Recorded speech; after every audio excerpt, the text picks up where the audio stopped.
Hello and welcome to another episode of Bones Wargaming, a show with no bells, no whistles, no frills, just a man, a camera, and his game. Alright, this episode, as you can see before you here, I have Russia Besieged laid out. I just started this play. It won't be the last one. I'm also going to try a couple other games with Barbarossa, which of course, next month, 80th anniversary. As you can see here, I've done pretty well, actually. Army Group South, well, you know, because Stalin put all the units down there thinking this is where Hitler would strike. But up here, you can see I've done pretty well. Although, much like the actual Wehrmacht, I've got a little stalled here outside of Smolensk. A little better shape up here near Leningrad. But we'll see. We'll see. I went with the historical setup, which is found in the Player's Guide for Russia Besieged. So, but this is not what this episode is about. This episode is actually taking place elsewhere in the man cave. So come along with me while I take you along here. La la la. Da, da, da. We're gonna head over to the white table. Woo! Do do do. Do do do do. Here we are at the white table. Yep, that's right. The white table. And over here is the white table.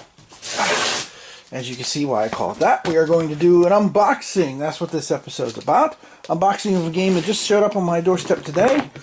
The Stalingrad Solitaire from Canvas Temple Publishing. From La Plata, Maryland, which I used to live very close to La Plata. I used to teach over in Southern Maryland many moons ago. This is another Gary Graber reprint, and hopefully soon, fingers, look at that, I'm getting too old, fingers crossed, soon they'll have that reprint of the Barbarossa campaign, which has been talked about and was actually mentioned in the last email blurb. So that will be, to quote Spicoli, totally awesome. Alright, so let's take a look and see what is inside the box here for the Stalingrad Solitaire. Alright, it's a nice heavy box, by the way. We've got a die, which I'm not real thrilled with either the size or the... Yeah, I'm just not big on the clear die. Let's just see. Okay, we have a rulebook here. Got basic concepts, components, nice color. I understand there's a mistake in the rulebook that says, basically says to draw a card from the cup. That must be a pretty big cup, man. But hey, who knows? but just from a purely aesthetic point of view, the rulebook looks pretty nice. Got everything outlined here. The Soviet phase. This is a solo game. And you see only 6 pages of rules. Here we are on the 6th page, and the rulebook is done. The rest of it is a sample turn, some designer notes, Der Kessel, that was what the original name of the game. Some basic strategies, optional rules, which is cool, Council of War, that could be kind of cool. And tables here, of course. We've got variable scenario setup table. Variable placements in the table. That sounds good. Always like that for solitaire games to keep things interesting. Zhukov dies. Whoa, that would be a huge rumor thing. Manstein's Magic. Well, actually was delayed until the spring of 1943, but that's another story for another time. And, oh, there's one more page. I almost missed the page here. Hang on a second. There we go. More tables. Well, it's not, I mean, you know, think about how many tables there are in Carrier or Tokyo Express. Alright, so rulebook. There's the rulebook. Oh, what else do we got here? We got plastic bags. Yay. I always prefer to use sandwich bags because those bags always have so much trouble getting things open with. For them. There, let's do that. I saw the shadow from the camera. Let's see. The pieces. Now here's some counters. These fell out by themselves. So you can see there's a couple German divisions there. And let's see if I can get... I do like, because of course I got my Atlantic Wolves game earlier this year, I do like the size of the counters and the counter sheets. You know, I do enjoy the bigger counters. I know, getting old. Yeah, yada, yada, yada, blah, blah, blah, whatever. All right, what else we got here? We got some player aid cards. Okay, excellent. Table F, Table G, Table H. Oh, there's Canvas Temple logo. I don't know if I've ever seen that before, or I've perhaps noticed it before.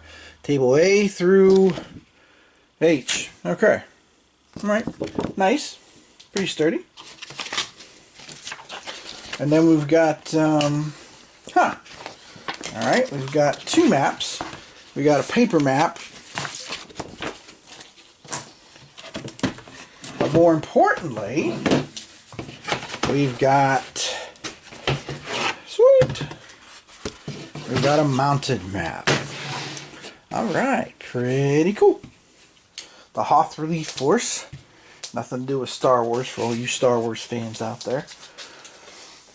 So point-to-point map, game turn track. Holy crackers, there's 39 game turns. Yikes. Okay. And we got our sequence of play over here. Luftwaffe commitment, Relief Force commitment, the weather track. Okay. We got the old-time map going on in the background there. Russian map. I can see the Cyrillic letters over here. I should have brought my pointer with me, huh? So, okay. Nice. All right. Looks pretty good.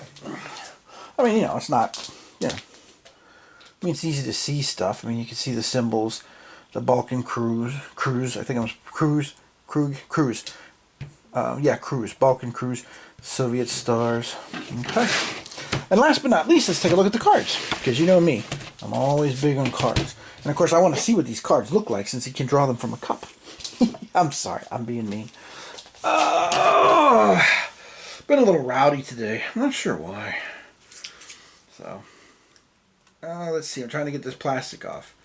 Which, of course, I'm not super concerned about being overly gentle, simply because I'm going to end up sleeving these things if I enjoy the game. So, there might be one of those pull tabs, but I can't find it. I got to be honest with you. Here it is. Never mind. I did manage to find it, I think. Hang on. Alright, let's see what we got here. Not a very thick deck, so actually sleeving. I have noticed that the less cards you have, the better, or the more important sleeving is, because it makes them easier to shuffle. Alright, so here we go. So we got the back there, which is basically the box cover. And we got the front side, special delivery of food. And then we got other things. Soviets disrupt air bases. Fewer in obstinate mode. Wait, isn't that redundant? So, I mean, it's got pictures, historical pictures, very cool. Color's fairly simple. Looks like the cards are big on the game. They're numbered. There's 25 cards. That's not bad if you don't want to decide to sleeve them. I've seen that picture before. I forget where. Anyway, so, looks pretty nice. Let's see how they shuffle. You know me, even though they're not sleeved, let's see how they sound and see how it feels. Ready? Here we go. That was good. That sounded good. Yeah. Yeah, that sounded good. They went together nice. All right. Very cool. Alrighty. So again, I mean, it's a pretty straightforward game because it's a solitaire game. You know, you're not exactly expecting set the world on fire, so to speak. But that doesn't mean, of course, you know, I'm not you know, being dismissive here, even though it might have sounded that way. It's just, you know, it's a solitary game. I mean, it's kind of like, you know, the States of Siege games and stuff. They're good for what they are. And, you know, this is kind of where you got to take it, so to speak. So anyway, so Stalingrad Solitaire. I just picked this up because I was on the fence during the Kickstarter. I was like, I don't know, maybe, well... So then I started seeing some discussions and reviews, and I thought, well, maybe. And then I had my big auction. I got rid of a bunch of games. I forget exactly how many. Somewhere in the neighborhood of 50 games I auctioned off. And of course, I took that money and started reinvesting it, naturally, so to speak. And since I had the money and I was on the fence, and I had the money from games I had sold, I decided to go ahead and pick up Stalingrad Solitaire and take a chance, so to speak, follow the ABBA route, since I, was money that I had acquired, there we go, from selling other games. So, alright. So there you go. There's an unboxing of Stalingrad Solitaire. There's still a limited number of copies left, I think, on the website. There's not a whole lot, from my understanding. So you might want to go check that out fairly quickly if you are interested. Alright. Now, next episode, how should I put this? Well, let's tell you what. Let's travel again, shall we? Let's travel together. The magical mystery tour. La la, it's an invitation. Yeah, I know, it looks like a maze down here. And if you said that out loud, you sound like my wife. Anyway.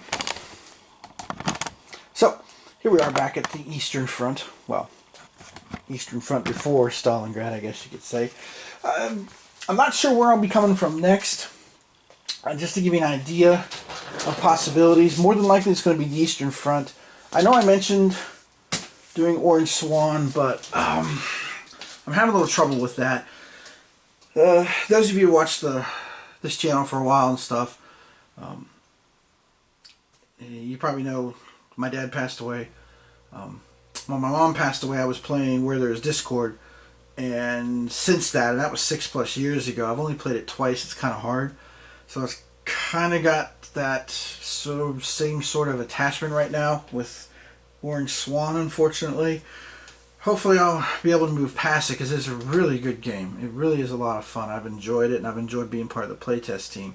But I'm having a hard time putting it back on the table. So hence why I steered to Barbarossa and safer waters, so to speak. Relatively speaking, right? For that. So more than likely, Orange Swan I'm going to delay for a little bit. I'm hoping to get it on the table maybe the next month or so. Let's see. Time heals all wounds and all that jazz. We'll see how that goes. Until then, I hope to come back with something else Eastern Front oriented. I just picked up Tank Duel, which I was on the fence about also. But again, since I've got my auction money, I decided to go ahead and pick it up. So it should be here hopefully later this week. We'll see how that is, because I was always fascinated in tanks. That's how I got involved and interested in World War II, really, was tanks. Tanks were the thing that that drew my attention initially when I was a kid. So, Tank Duel coming, and there's supposed to be a very good solo system, a very good AI to it. So, go ahead and maybe show you that. I also picked up a copy of Fury in the East. So we'll see how that is. Potentially, I'll see how that plays. Maybe I'll highlight that too as we move towards 80th anniversary of Barbarossa. And if you see my playlist on the Eastern Front, I've done a playthrough of Kiev 41, but I haven't done one of Moscow or Leningrad 41. So maybe I'll play around with one of those, something along those lines. We'll see. But Orange Swan is definitely on the back burner for, call it, emotional reasons. Okay. Alright. Oh, by the way, the game in front of you right now, the other thing is I'm on the September-October turn, and I rolled clear weather. So we'll see how far I can get here. I'm only playing the 7-turn scenario, because as most of you, probably all of you who watch this channel regularly, subscribe, know, my interest pretty much ends after the whole Stalingrad bit. Manstein's backhand blow, maybe Kursk.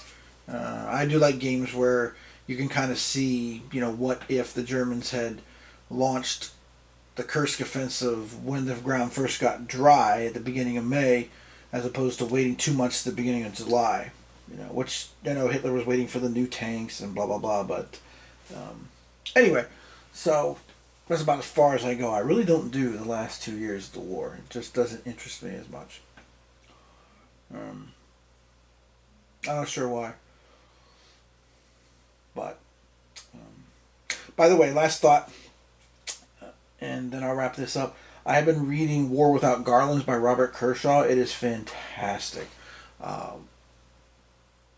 definitely top two books I've read on the Eastern Front. The other one, of course, being Barbarossa Unleashed by Craig Luther. But this book is phenomenal. It's very interesting. It's very well written. It's top notch. If you have interest in the Eastern Front, you need to get that book, War Without Garlands. It's amazing. The font and the size, the way that they organized it and stuff is irritating at first, but I've gotten used to it. But it has been well worth it. I'm about page 100, no, I don't know, 50 something out of 241, and it's been a really interesting read. I've enjoyed it thoroughly. So you might want to look that up. There's a new Barbarossa book that's supposed to be published here at the beginning of June that I pre-ordered on Amazon. If I get around to that after this one, then I'll let y'all know what that one's like too. Okay, so unboxing Stalingrad at the white table, so to speak. And of course here we are back on the Eastern Front at the brown table, I guess we can call this one.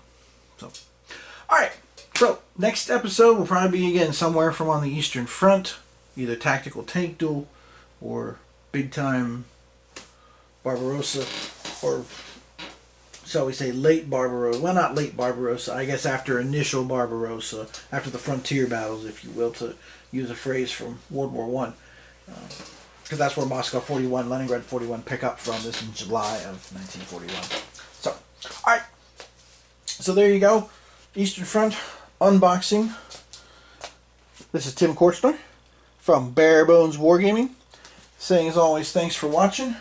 And I'll see you next time from somewhere on the Endless Steppe.